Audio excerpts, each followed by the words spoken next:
Good morning, everyone. This is Table for Two with Naomi Nachman on the Nachum Segal Network. For those of you who don't know me, I'm about all the food, all the time. I love shopping for food, cooking food, eating at restaurants. My business is called The Aussie Gourmet, and I'm a personal chef. I give cooking classes. I run chop competitions.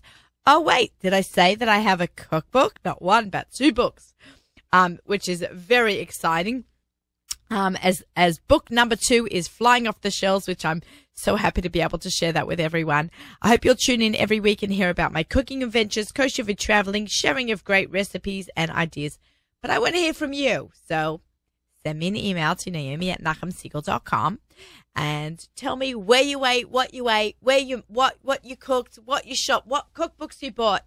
Speaking of cookbooks, I had Kim Kushner on the show last week. She was so amazing. Her book is fabulous and she was adorable, and we chit-chatted with her and Elisa Beer, learned a lot about food last week. Wow, we have an incredible lineup today, but every single one of my guests is not in the studio. Usually I am able to get usually we do a lot of our interviews in studio, but I'm so lucky and blessed that my guests are living in Israel. So this is kind of like an Israel show. But I also have Paula Scheuer, who has traveled to Israel many, many times. She is going to be joining us this morning as well. So we really have a global, international show today. And I hope you'll stay tuned as we get closer and closer to Purim and Pesach. Sorry, I had to throw that in. Actually, someone just Instagram messaged me the other day saying, Naomi, I have to unfollow you on Instagram because your Pesach talk before Purim is stressing me out. So I'm going to start following you again after Purim, but I'm unfollowing you now. And I'm like, okay, I thought it was a little, whatever, annoying, weird. But I know that I talk about Pesach all year. I spend my whole year planning Pesach as a personal chef and someone who develops recipes just for Pesach and cooks for Pesach and gives cooking classes at a Pesach hotel. I'm working this year for Gross and Charmel Caterers, which I'm super excited about in Somerset, New Jersey. And, you know, I think it's just I'm so Pesach centric, you know, so I do apologize for all the Pesach talk if you're not ready for it.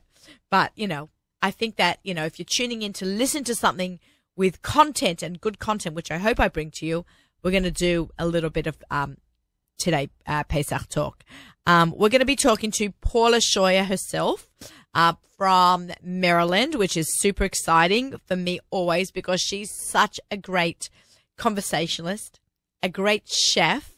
Actually, she's pastry. She's actually been trained in France. And we're going to hear more about that and her amazing Purim ideas, with her 2 chapters devoted in her cookbook to Purim. Okay. No one has ever done that before. So we're going to be talking to Paula. We're going to be talking to Daniel Mushmeyer in Israel, and what he does. He's been on the show many times. I try to have him on every year because he organizes Mishloach Manot for the very brave, unbelievable Chayalim. I think I say unbelievable a lot, but I really mean it. Like, I'm always blown away. So we're going to be talking to Daniel Mushmeyer, but right now on the phone, all the way from Haifa, a former Lower East Sider, a neighbor of mine, a former neighbor that we used to live here in the Lower East Side together in Seward Park. In fact, those of you know who I'm talking about, not in Seattle, but right here on the Lower East Side. Rebecca Salzman, all the way from Haifa. Shalom. Hi, how are you? Good. I know that was a bit cliche that I said shalom. It's okay. I had to like, you know, I felt like you're in Israel, like you're a whole bunch of, it's almost Shabbat for you when people are listening to this show. It's Wednesday morning. It's Wednesday morning, but people are listening in Israel on Friday morning, Israel and around the world. So, we're very excited to have you on. Thanks. I'm glad to be here. Okay. So, I'm just going to tell everyone a history that, you know, we both did live here at the same time on the Lower East Side. Yep. And when did you move to Israel? Like, I moved to Long Island. You moved to a way better place. We made Aliyah in 2014. And actually, Nachum was we came on a charter flight, and Nachum Segal was, you know, broadcasting it like live when we arrived. So that was exciting. Oh, that's awesome. Yeah. Were you on that flight, ZK? Did you go with him? Sometime. 2014. He might have been on the flight. Yeah, ZK. we were on the August flight. I think he was on our flight with us. So. ZK! I'm not sure if he was already there or yeah. But He may anyway. have been. He's not sure, but he was there with you on the plane or at the airport. So cool. He was definitely at the airport. So we made Aliyah in 2014, and we moved straight to Haifa, and we love it. It's so beautiful here. We get to have the mountains and the sea, and it's amazing, and we're really happy. And how did you pick Haifa? There are so many places to go. Like, how do you know when you go to make Aliyah? Like, where do you pick, you know? So that's really hard. It's a good question, actually. We just really liked it. A lot of the places in the center just didn't seem like us, and the north is so relaxed and just easygoing, and we just wanted to change from New York. And Haifa's actually, I think Haifa's a lot like New York because you live in sort of these little neighborhoods that are just like living, in a New York City neighborhood where you have everything you need within a few blocks, and then you go. We made Aliyah actually from Riverdale, so when you need something like in the city, you go downtown. So it's like Tel Aviv. You just get on the train and you go downtown, right? So how far is Haifa from Tel Aviv, but on the train? Like 50 minutes or something like that. Oh, okay, not bad. Yeah, it's the same. It was basically the same as my husband getting on the Metro North. So right. He doesn't actually work in Tel Aviv. Right. So, but the North is just really beautiful. Actually, today I had the privilege of seeing a client in Ketzrin, and oh my goodness, everything. It's the perfect time to come to Israel right now. Everything is super green. It's beautiful, and even though it was very overcast and hazy and it's raining today, it was so fabulous.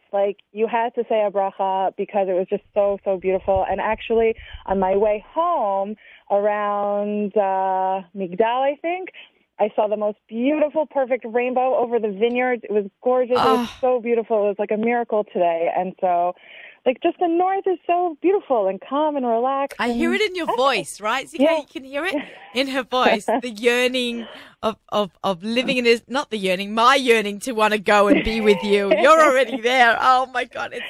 I can hear a lot of excitement. Best decision we ever made. Best decision we ever made, hands down. Okay. Well, you're very inspirational. Anyone who moves to Israel, and it's a big undertaking, leaving family behind. You go to a different family. Your friends become your family, and we are all one big family in Eretz Israel, right? I think you get the feeling of more it's so. It never gets old for us. My kids don't appreciate it as much already, but the buses say Shabbat Shalom, they say Chag Sameach. And the bus drivers, even if they're not Jewish, they say Shabbat Shalom to you. And the storekeepers, all the people in the checkout, everybody just, it's nice. And it's it's a nice feeling. And, if you need something, all you have to do is ask. And 10 people are standing there ready to help you. I love that. It's just a really nice. See, Jewish families. I'm not saying it's never been difficult.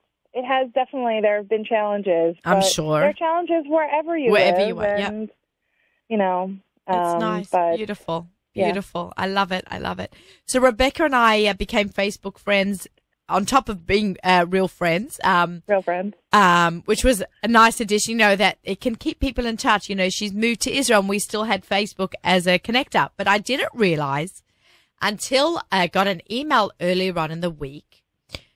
This is the segue into why I'm having Rebecca on the show. Besides hearing that, we love hearing people from Israel. That she has this Pesach cleanup program. And I'm like, oh, that's what I need. Because I'm so Pesach centric, and we were talking about that earlier on the show, I'm always looking for something new and different to bring into my Pesach world, whether you're living here or in Israel, especially to my listeners. And I saw on a flyer, the Jewish Women's Blast, I think it's called, that your whole program. So I'm like, then I saw Rebecca Salzman. I'm like, is that my Rebecca Salzman? So I sent you an email, and lo and behold, it was my Rebecca Salzman who does this. And there you go. We have connected and brought you into the show today, so you can tell everyone all about my Rebecca Salzman. Well, I'll tell you about the Pesach Challenge. Yes. So actually, it's It starts March 3rd. That's this coming Sunday. And I know. It's 45 days. It ends actually 2.5 days before Pesach. And I know that Pesach cleaning is not spring cleaning, and spring cleaning is not Pesach cleaning.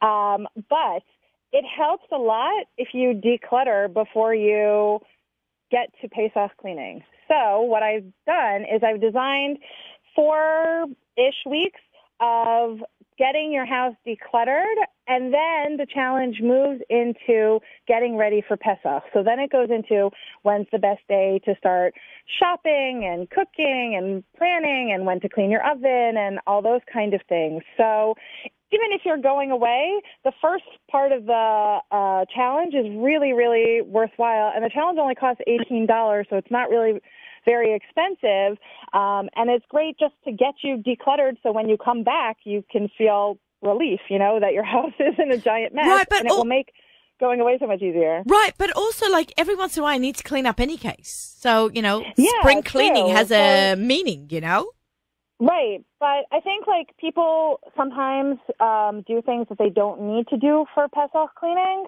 and that stresses them out even more. And so this way, if you start early and pace yourself, your whole house will be clean, and you'll feel calm and relaxed by the time you get to the Seder, instead of feeling like you were actually just freed from Egypt. That's very funny. Who wants to get to the Seder feeling like a worn-out schmazza? Nobody wants to feel that way. So, this way, if you just plan and pace yourself, you can get there and feel calm and relaxed. Like, my goal is to always take a nap Erev Pesach, and we take a nap as a family. It's really nice. Everybody just goes into the room for an hour or whatever, takes a lay down, and we're all arriving at the Seder calm and relaxed. We have lists. We know what to do. We don't forget anything. There's no last minute, oh my goodness, I forgot. There's a checklist right there that I give you as part of the planning, and I've been using the system myself for many years already. And it's your own system. I love it. You know it works. So but when we made Aliyah, we stopped. I had to make Pesach for the first time. I'd been married for 12 years, and I always went to my parents, and I never really made Pesach before. So all of a sudden, I had to figure out exactly what to do. And the first year was super overwhelming. And I'm like, I'm never going to do this again. I never want to feel this way again. And so I devised all these tricks for myself in a workbook, and I don't feel that way anymore. I think it's fantastic that you've done that. I've kept all my lists and menus on Excel spreadsheets and what I've cooked for my clients, and I guess that helped me segue into doing my book, Perfect for Pesach. Right. But I think that it's so important to stay on top. Now, I bet you when we started, we called it the Pesach Challenge, people thought we were going to talk about a diet, right? Maybe. It sounds like the Pesach Challenge. In 45 days, lose weight to wear your, whatever outfit you want. It is a certain kind of weight loss, right. You're losing the energetic weight.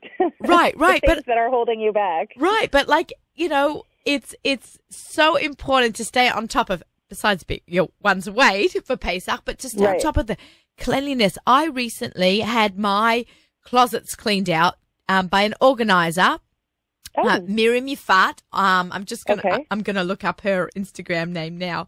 Oh my goodness. It's so funny. We spent so much time yesterday together. I'm just having a look. Yeah. And she actually went through my closets because I get so much, her Instagram name is Spaced Out Organizing. Okay.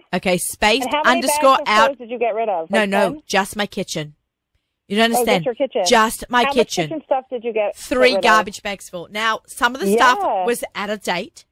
Some of the spices still said Super Sol on it when it's been called Seasons for years already.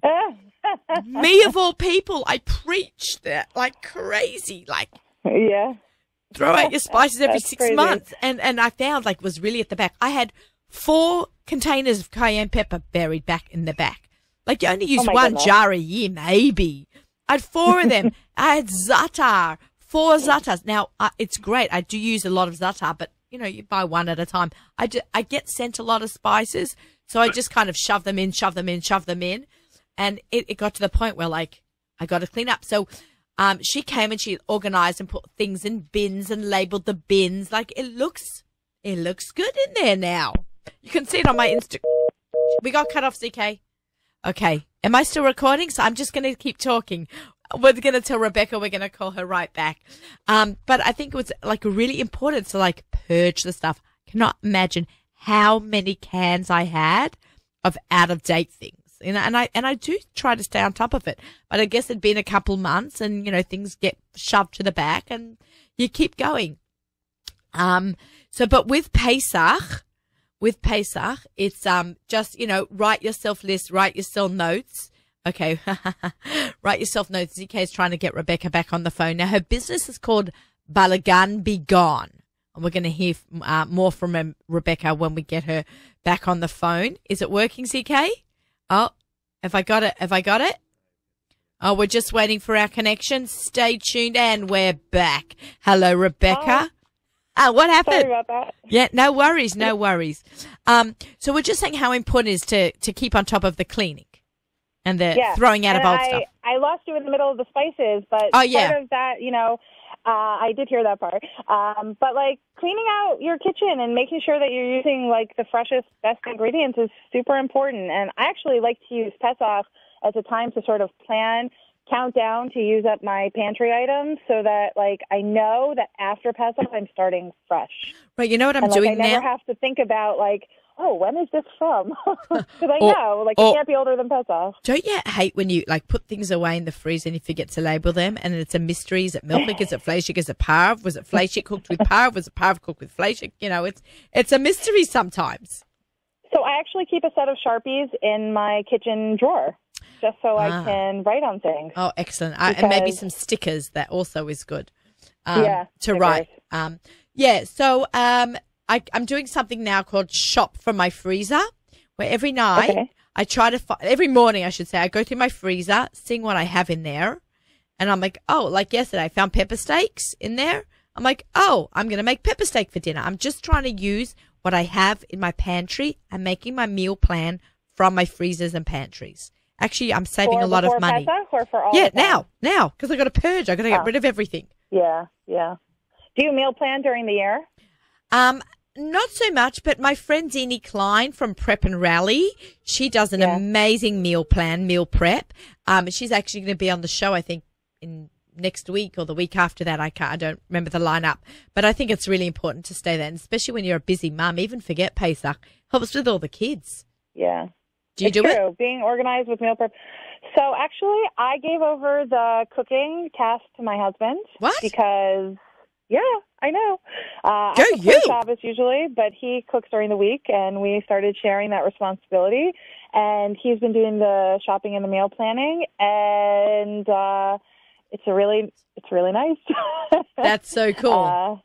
So I've been traveling a lot to see clients, and so I'm just not always home in time to make the kids dinner. So I said, I need some help, and can you help me? And he's like, yeah. And my husband would actually, even though he's a complete non-cook, he would love to actually get in the kitchen more. He's actually expressed, I always joke around that speaker make toast, but he, honest to God, like he has said to me recently, he can do more than that. He can, no, he can't. Really, he can't. It's because I don't let him actually. I'm the, But I said, if he starts cooking, he's going to bump me off. Like, what does he need me for?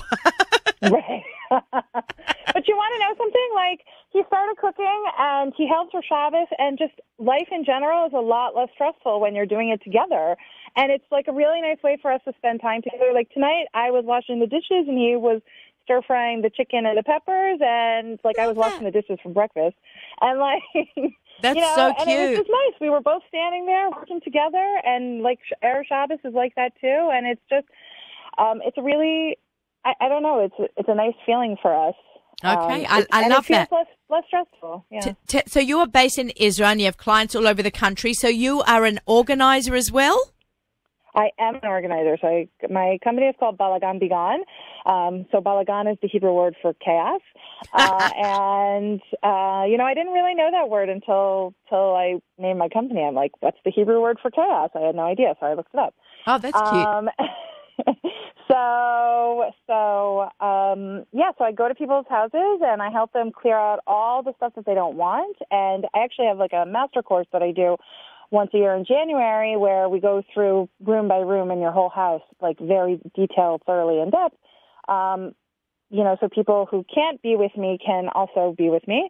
But yeah, if you live in Israel and you want to get decluttered, I would love to help you. It's a great thing that for people for people living in Israel, making Aliyah, like for people making Aliyah, I think it's such a great thing to, unload. You're going to get your big crates and stuff. And then what are you going to do? It's overwhelming to unpack and get settled into a new house. It's already moving to a new country is overwhelming. So to have Rebecca come and help you get organized. So I actually give webinars for Nefesh B'Nefesh. I'm actually giving one on the 31st of March about how to pack and downsize specifically for Aliyah, what to bring, what you shouldn't bring. Oh, that's great. How to pack your lift, how to plan like the pre-Aliyah stages and the post-Aliyah stages.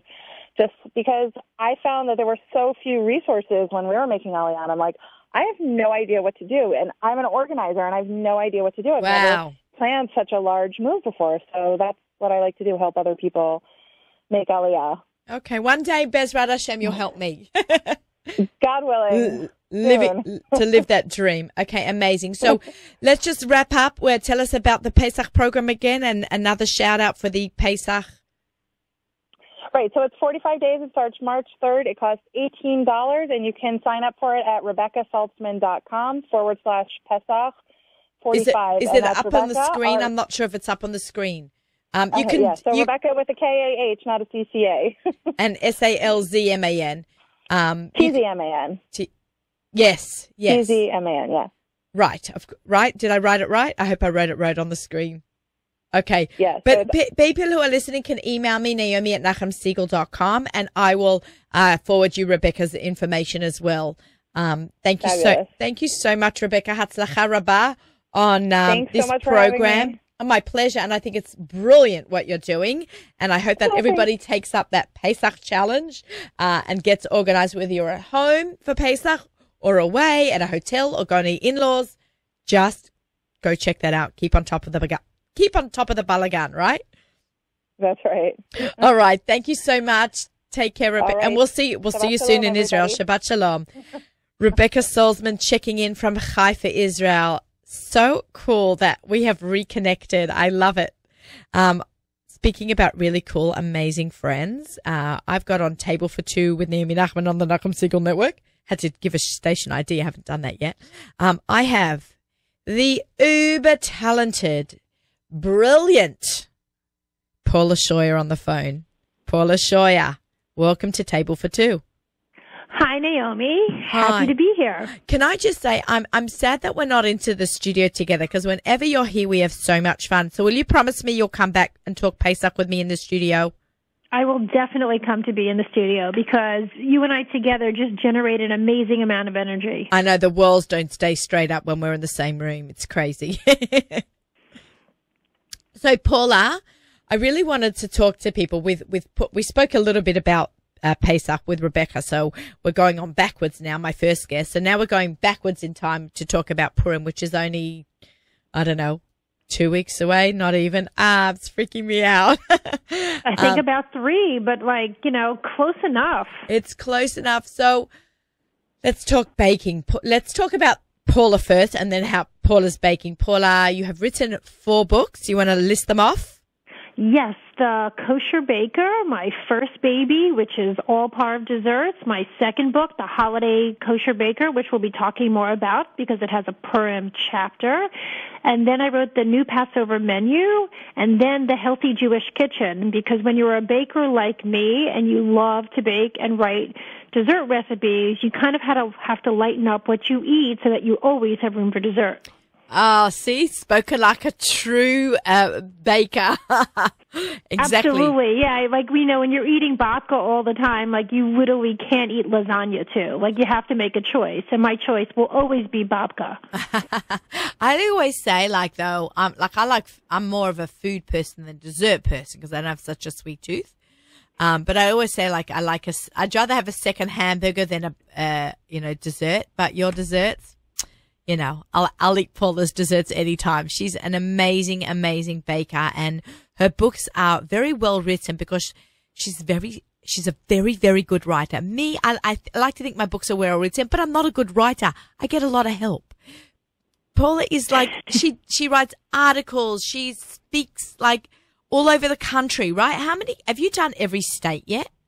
I haven't, and one of my goals is to try to do that. So I keep trying to, that would be my goal over the next 2 years, is to try to hit some places that I haven't been to, because honestly, when I go visit smaller Jewish communities in the U.S. and beyond, there's an appreciation for what I do because they don't have kosher takeout. They don't have kosher bakeries. So when you go to these small Jewish communities, everybody bakes and they take recipes that you and I create so seriously and have such respect for what we do. And I feel like I'm bringing such joy to these smaller communities when I go there. No, they love it. They really appreciate it. They kind of like get a little starstruck, right? Right, because people in New York are always happy to see me or see you, but like if they're tired, they can go pick up a challah around the corner or down the block or nearby. But when you go to a place like, small cities in Ohio, these women bake challahs every week. They have no other choice. Yeah, and hamantaschen. I mean, how many bakeries across... Don't even get me started on bakery hamantaschen versus homemade hamantaschen. Okay, so now let's segue into our hamantaschen. In the Holiday Baker, you have at least one whole chapter just for Purim, or two? Yeah, so the whole book is organized according to all of the holidays. So and every holiday is color-coded, and Purim got pink as, one of my favorite colors. So the whole chapter is divided into half is hamantaschen and half is various candies and cookies that you'd want to put in your mishloach manot. Okay, now let's talk about hamantaschen. Okay. And, I didn't used to love hamantaschen because, growing up in New York, in Long Island, all the hamantaschen that I ate in bakeries tasted like cardboard. Yeah. And the only fillings were prune or poppy. Or sometimes jam. Sometimes jam, and it was like that, out of a tub kind of jam that bakeries like to use that, there was a fruit someplace, but you can't really taste it. It just looks brightly colored. But you have done some incredible stuff with your hamantaschen. What was the first of the crazy hamantaschen that you did? So, for me, and it's kind of a funny story how this came to be, and it was, so for years, as hamantaschen became marginally more interesting in the U.S. and in American cookbooks, in like the 90s, I guess, and the early 2000s, people were just trying to come up with interesting fillings for the hamantaschen. Right. And I was in London for a bar mitzvah years ago, and I was wide awake in the middle of the night at 3 a.m. And it was about a week and a half before Purim, and I couldn't fall back asleep. So I started to, dream up recipes like every chef does in the middle of the night. So I was thinking about the macaroon craze in Europe, in Paris, where they had these macaroon cookies in all different colors. I love them. And that got me thinking, well, why are we playing around with the fillings? Why can't we change the hamantaschen dough and make them colorful as well? And that was where I got this idea to not just put interesting fillings in hamantaschen, but to change up the dough. So, for example, I have my favorite one is with matcha green tea powder in the dough. So it's green, but it also has, wonderful antioxidant matcha green tea in it.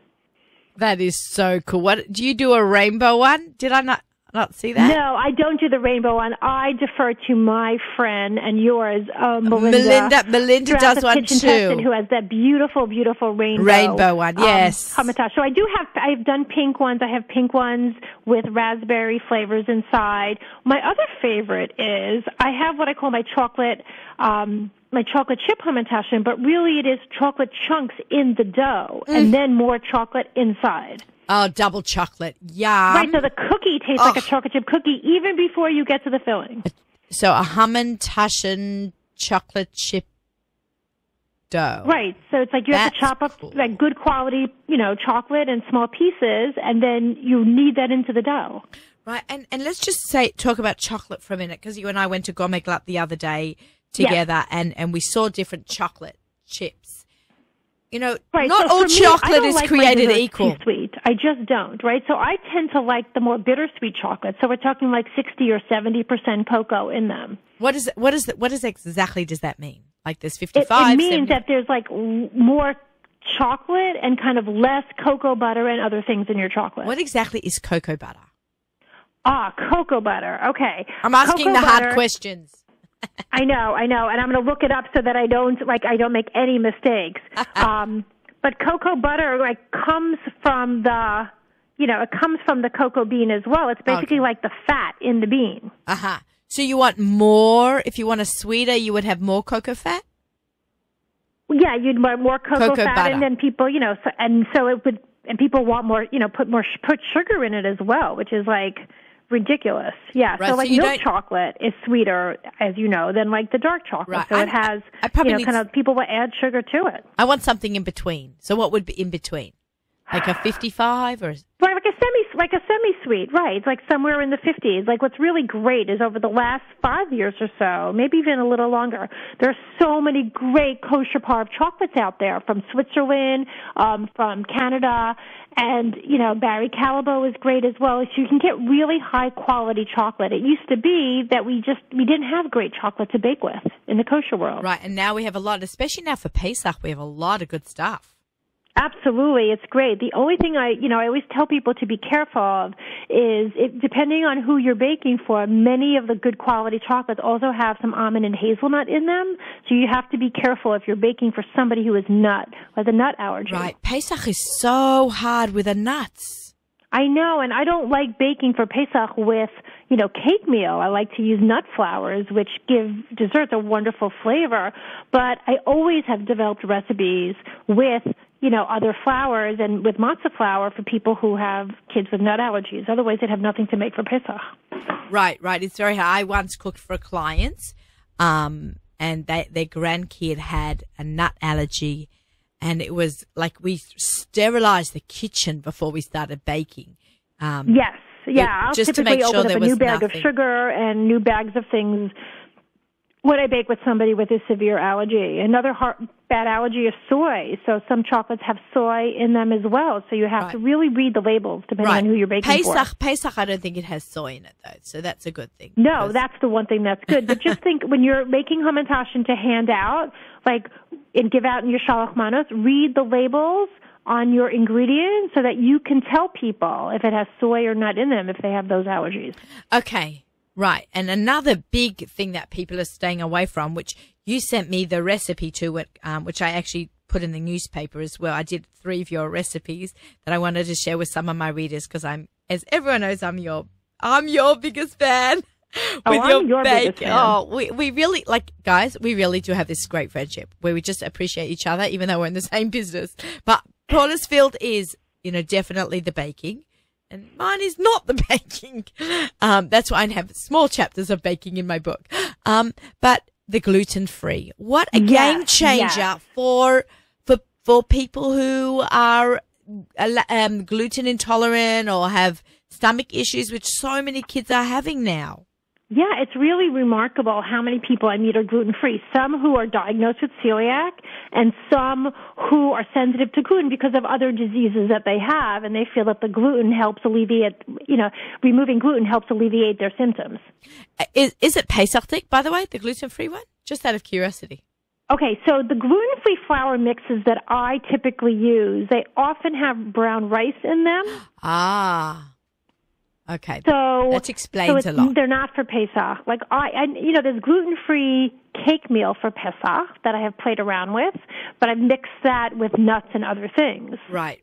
So it's definitely hard. It's one of those challenging holidays because if you're allergic to eggs and nuts, you got a problem with this. Eggs is a very tough one. Gluten-free Pesach is very well designed for gluten-free people because, we all make recipes using, if they can have nuts, then it's easy. You can create so many things about combining different nut flours. And the funny thing is I went to cooking school in Paris, and I'm sure I was the only person at that school that was thinking every time we made a dessert that had nut flour in it, like hazelnut or almond, all I'm thinking of, I can make this for Pesach. That must have been so challenging for you.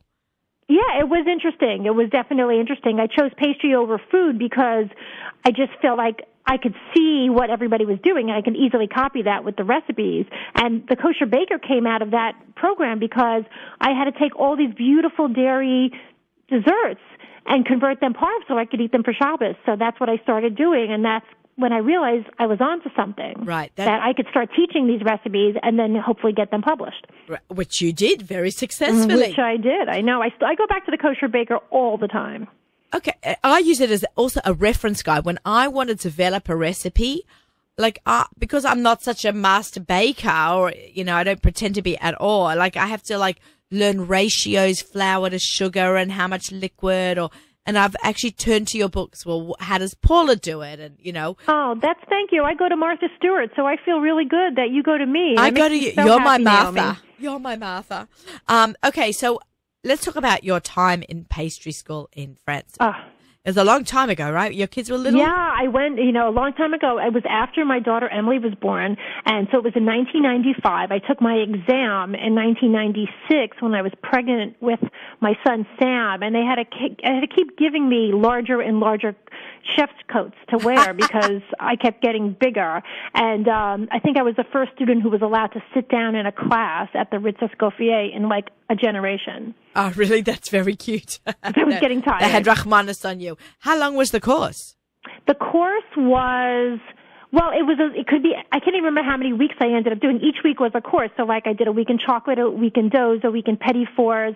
So I probably did, 10 to 12 different courses. And what was great as a mom was that I didn't have to go for 12 weeks straight. I could do a week of this and then a week of that. And then once I took a certain number of weeks, I could sit for my exam.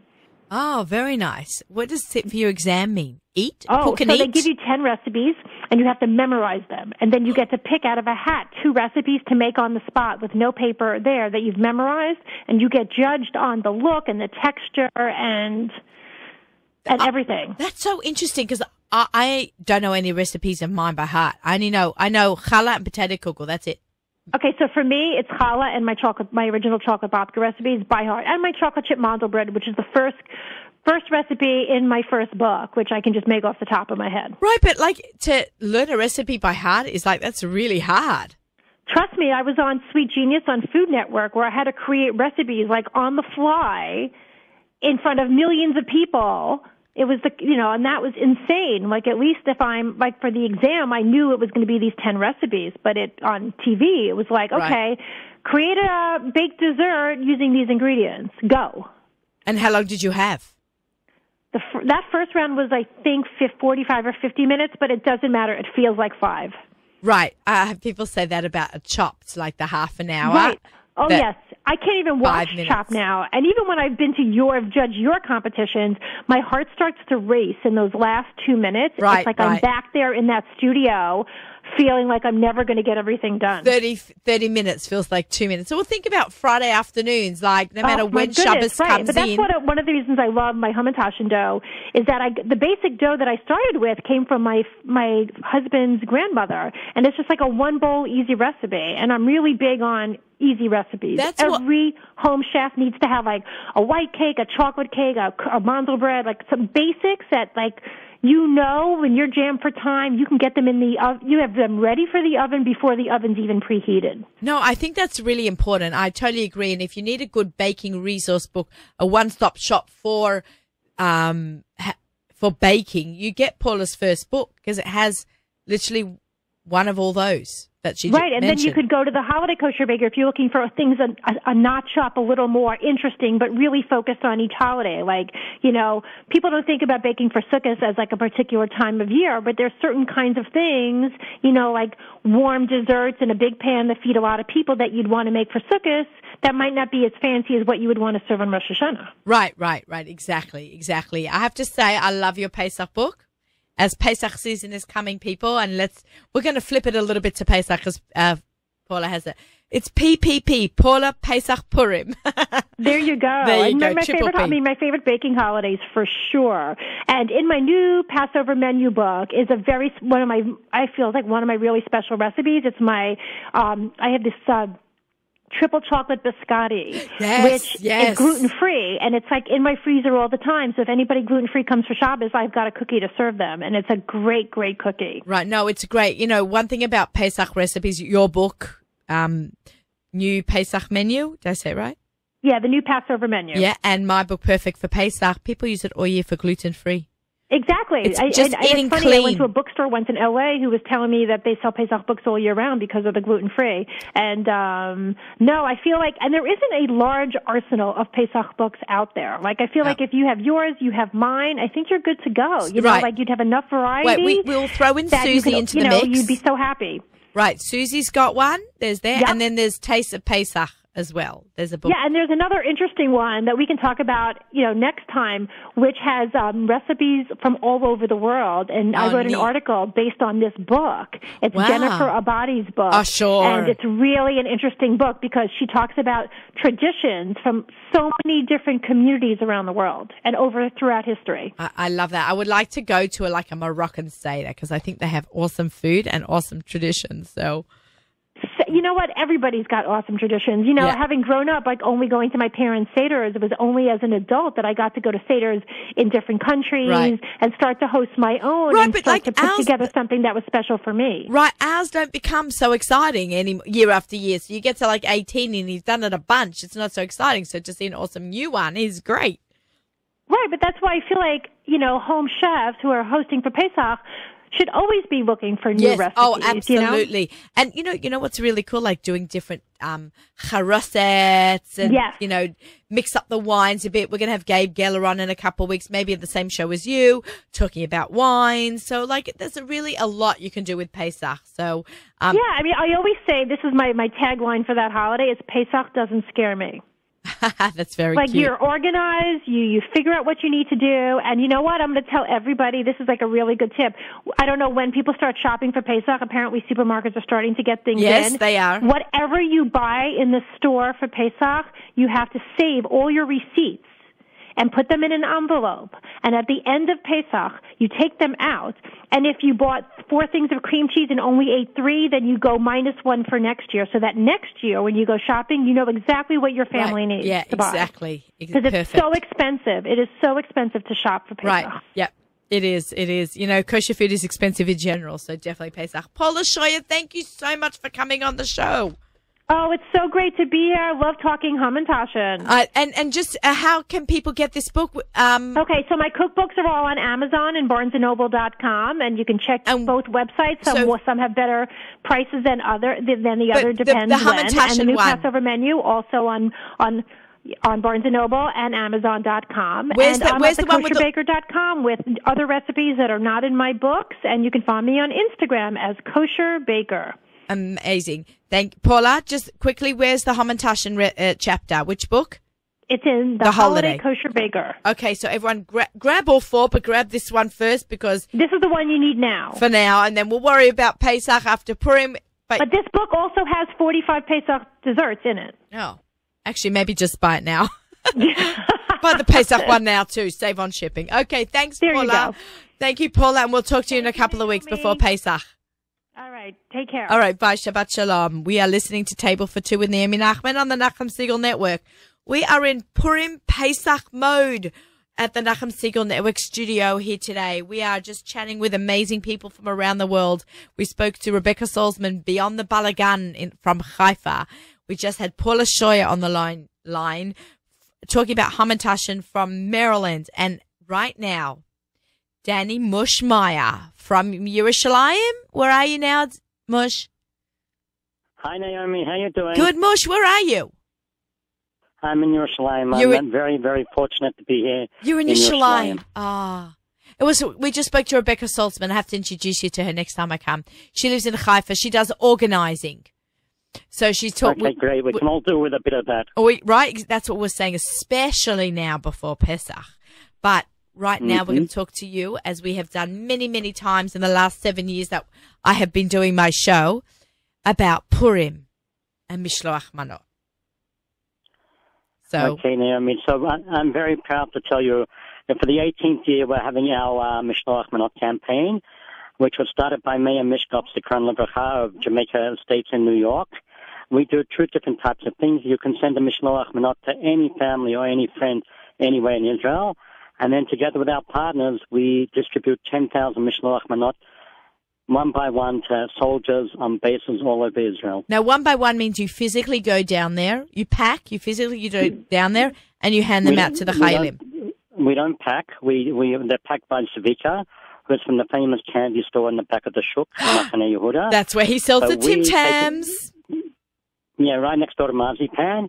And we close the office for a week, and we get on the buses, and we go to the bases. This year, we'll be giving 2,000 Mishnah Minot on the Syrian and Lebanese borders, which are very hot at the moment. We've got 1,500 going to training bases in Beit Horon and Michmas, 3,000 in the Hebron and Gush Etzion area. And the highlight of the distribution in the Hebron area is to the Telem base. We're going to have a barbecue with the Chayalim as well. And we're very proud of that base because we helped build the shul on the base. And a very kind family from Boston, a very kind family from Melbourne donated Sifrei Torah for that base as well. Oh, my God, Moshe, that's amazing. I wish I could come to that so badly. I want to be the barbecuer. Everyone's invited to join us if they're here on the week before Purim, the week of Purim. We deliver every day and every night except for Tanya Esther. Leading up to it. And just so you know, Naomi, the proceeds, all the profits from our Mishloach Manot campaign are going to our deaf program. We are having on May the 20th, we're having a deaf bar mitzvah for children from all over Israel. We have 91 children or young adults already registered for the day. Can you explain what that means? I'm sorry. I'm not sure if my listeners know what that means. The bat mitzvah. So we're very fortunate to do Torah education with the deaf and hearing impaired throughout Israel. Okay. And the highlight of the year of our educational program is our bar and bat mitzvah program. What's the name of the organization? The International Young Israel Movement. Oh. We are familiar with that. Okay, and we have four young ladies coming from Alat this year, from all the northern communities. We have 2 coming from the Gaza border communities. They have 3 months of preparatory shiurim, and then on the great day we bring them in a very, very technical matter to bring them from all over the country. We have an amazing ceremony in a shul in Ramat Eshkol in Yerushalayim, gift giving, Sudat Mitzvah, and then we go to the old city where we have Tiolim in sign language, ending up at the Kotel. Well, Mika Amcha Yisrael, right? Correct. We really know how to take care of us. If any of your listeners are in Israel on May the 20th, they are more than invited to come and watch. May the 20th. I'm going to jot that down. I would like to go into the Chayalim to give out the Mishloach Manot to the Chayalim and the barbecue. That's amazing. People you're more than welcome. Naomi, next time you're in Israel, maybe we'll go to a base together and you can give Mishloach Manot even when it's not Purim. I think we should do a chop competition for the Chayalim on a base in the kitchen. Just let me know when you're coming. I'm gonna ZK. How cool would that be? I'm talking.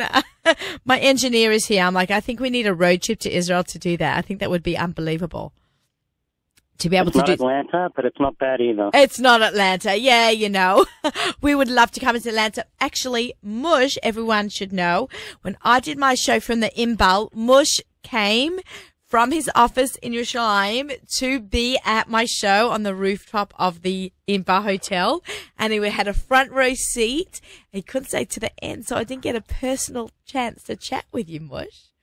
Because you were. No, that's okay. I was still on the air, and my last other visit when I went on the press tour was 3 days. I didn't have 1 minute, and Danny Wosner was on the tour as well with me. He was there for one of the days, so it was really cool that I got to see him. Hopefully next time. I hope so. I hope so. While I have you, Naomi, I just wanted to say there's other people involved in this distribution. Yes, tell us. 10,000 Mishloach Manot. So I just want to shout out to Ruben Margolis, who's the head of ZOA Brooklyn, to Leon Blankrot, who's the head of Yashar L'Chayal, and Solly Sachs from World Mizrahi. They're my partners. Now, who came up with this idea? It's genius. And the late Mayor Mishkoff, he came up with the idea of Jamaica Estates. And we're just very grateful that we had him and while he was still with us, and now we're continuing on his legacy. If it's okay with you, Naomi, I'll just give you 2 websites where people can order. Oh yes, I definitely want to do that. And if people aren't and they didn't write it down, you can always check back with me, Naomi at NachumSegal.com, and I will get that information over to you because I think it's really important. It's something I give to personally every year. I'm not only because I'm friends with Mush I think it's such a great cause. You can send Mishloach Manot to friends or to the Chaylim or to both, right? Correct. And I just wanted to tell you we have about 30 or 40 shuls in America who are also involved in the campaign. Oh, cool. They're collecting money for us, and then we are very grateful to them. And we have letters from school children, Jewish day school children all over the world. The Chayalim, it's very funny to watch, but more than their tummies, they love the letters even more than the Mishloach Manot that we give them. It's very heartwarming to watch these big hunky guys and young ladies reading these little letters and getting all mushy. Oh, that's so cute. This year, the Hong Kong Jewish community has joined in the campaign this year as well. So what are they doing for you? They're writing letters and they're contributing Mishloach Manot to the Chayalim. Beautiful, beautiful. Okay, so give us the website and then we're going to talk more about life in Israel. Okay, so the website for the person-to-person Mishloach Manot and Chayalim is www.yimanot.org, yimanot.org, and just for soldiers is www.iyimpurim.com. Okay, fantastic. I hope that everyone, if you didn't catch that, you can email me and I'll forward all that information on to you. So, Mosh, how long have you been living in Israel for now? About 25 years. 25 years. Unbelievable. Wow, that went fast, hey? Very, very quickly. Life in Israel is lived at a very, very quick pace. Yeah. And a little bit in New York too. I think the Jewish life moves a little bit fast. Okay, so 25 years from Sydney, Australia. Actually, Mush was my madrich in Sydney, Australia. He is very lucky to live in Israel, and we hope very soon to come. Very, very soon. We just keep davening to come to live in Israel. The land of Israel is big enough for each and every Jew to come and call it their home. Oh, I love it. I love it. I love visiting Israel. Now let's talk about the stuff that you do, like your job. You work for the Young Israel movement, right? For the International Young Israel Movement, correct. Right, but don't you do a lot of stuff with Chayalim throughout the year on the bases? So there's many organizations that are looking after Chayalim, thankfully. We focus on the spiritual side of Chayalim and what they need. So our major program is we rededicate Sifrei Torah and donate them on bases. And many of these Sifrei Torah come from America in shuls where they've fallen into misuse or they're puzzled. And we get them to Israel, and then we dedicate them in memory of someone, for bar mitzvah, for 70th birthday, for 25th wedding anniversary. We also do tefillin, and now with the border police, we are building them new shuls on their bases. That's amazing that you're taking, I mean, everything you're saying is fabulous, but I just want to pick up on that you're taking old Sifrei Torah from shuls that, say, like East New York, that aren't really going. The community has moved and changed. So they probably closed the shul, had Sifrei Torah, and donated them back to Israel. Is that what's happened? No, that's exactly it. The Sifrei Torah are making aliyah. If you open an Aron HaKodesh in any major shul, you know there's a lot of Sifrei Torah in the Aron HaKodesh. You're using 3 of them, you're using 6 of them, and the rest of the Sifrei Torah are very sad because they're being retired out. So we give them a new life here in Israel. There's nothing greater than hearing from Chayalim that I know when they use our Sifrei Torah. A Sefer Torah in the army is like any other piece of equipment, like an F-16, like a tank, and wherever the Chayalim go, the Sifrei Torah go with them. If they're going out for a maneuver for 5 days between Sunday and Thursday, if it's a Hesder unit, if it's a Frum unit, they take a Sefer Torah with them. Also in the reserves, for God forbid, during wartime, there's Sifrei Torah that are ready to go out to war. They're basically just ready to go out when the Chayalim need them. I'm actually speechless. On my show. And that's what you have to talk because I'm going to be. I'm crying. That's what separates the IDF from every other army in the world. I'm taking a tissue. Oh my God. Seriously. I'm like, my eyes are, wow. I think, ZK, is this like the first time? Yeah. Yeah. The first time, Paul? Silence from me. You have to run my show now. Wow.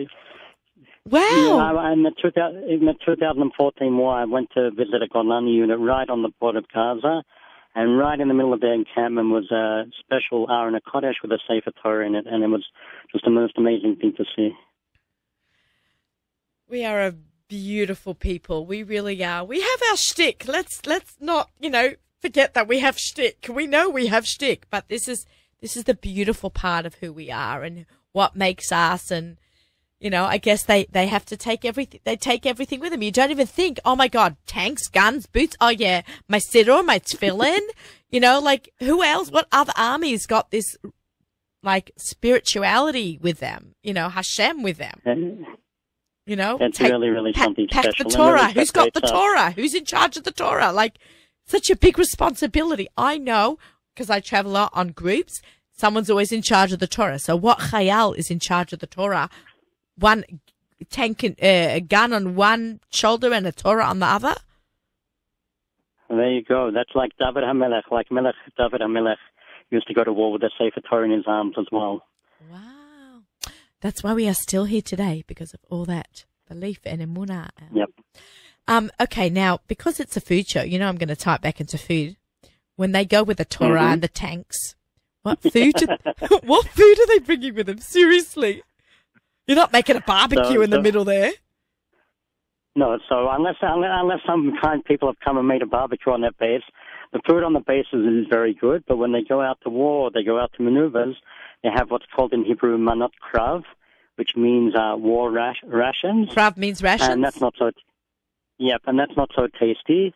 It's got some tinned meat and some tinned apricots and some bread, lots of sand if they're in the desert, and they get by on it. Right. Survival is more staying alive is more important than eating. The thing is, they have the canned meat is called luf, lamed vav pei, and people don't know where the word came from. But when the British left Palestine or Israel in 1948, they left over a lot of stuff, and half of it was canned meatloaf. And that's where the word loaf comes from. Like loaf? Like loaf, from the meatloaf, and the Israelis couldn't say it, and meatloaf became loaf. That's brilliant. Guys, this is the perfect ending to my show. We learned all about Chayalim and what they're bringing and the Torahs and everything, and now we know what they eat and how it got its name. See, it all comes back to food. You know the secret. The Torah and the loaf is what gets the Israeli army through everything. That is... really the truth, man. That is the truth. Naomi, because we love and appreciate every soldier and what they're doing 365 days a year, 24/7. Our way of saying thank you and we love you is by bringing the Mishloach Manot and bringing a bit of Purim joy to them. I know. What 20-year-old in America is like the typical person is not joining the American army, and our boys are conscripted. I don't know if that's the right word because they're right. What's the right word there? Mm-hmm. They have to go to the army, yeah. and we treat them drafted, and we give them candies and stuff that every 20-year-old really loves and appreciates, and we love and appreciate them. Everyone's got to jump on board this. If you were talking about the army bases, if I can say one more thing, when we go to and distribute, one of the greatest things is we find so many Chayalim Bodedim, so many Chayalim, a lone soldier from America, from Australia, from Canada, from England. And they've gone from very nice homes, most of them, into the dirt and mud on the Gaza border and the Syrian border, and it's very, very special to us. So every year I'm involved in the Chayal Boded, the Michael Levin Lone Soldier Center. We do a bake sale right before Tisha B'Av that people can buy challahs and babkas and cookies and cakes before the fast, and the money all goes 100% profit goes to the Michael Levin Lone Soldier Center. If people want to visit a base and make a barbecue and do something special, how can they do that? They should get my email from you, or to give a Sefer Torah or tefillin or whatever it may be. They should just email you and you can pass on my information. It doesn't have to be Purim that you two can do this. Purim is great, and that's our campaign now, but there's always something we can do for our beautiful soldiers in Israel. That's correct. They're out there all the time, so we go to them all the time. Fantastic. Mush, we need to get on this when I'm in Israel next, and it will be soon. So we're going to plan something. Great. We're waiting for you. And again, www.yimanot.org. Amazing. Shabbat Shalom, Moshe. Lovely chatting. Tell your family and friends in Israel that you still love them. Shabbat Shalom and be well. Shabbat Shalom. Bye, everyone. Okay, we are listening. You have listened to Table for Two with Naomi Nachman on the Nachum Seed Network. We have the Erev Shabbat show with Mark Zomick, which will air right up until Lichbenching with music sponsored by our friends at Kedem. Thank you very much. Incredible shows coming up in the next couple of weeks leading us up to Purim Pesach. Good Shabbos!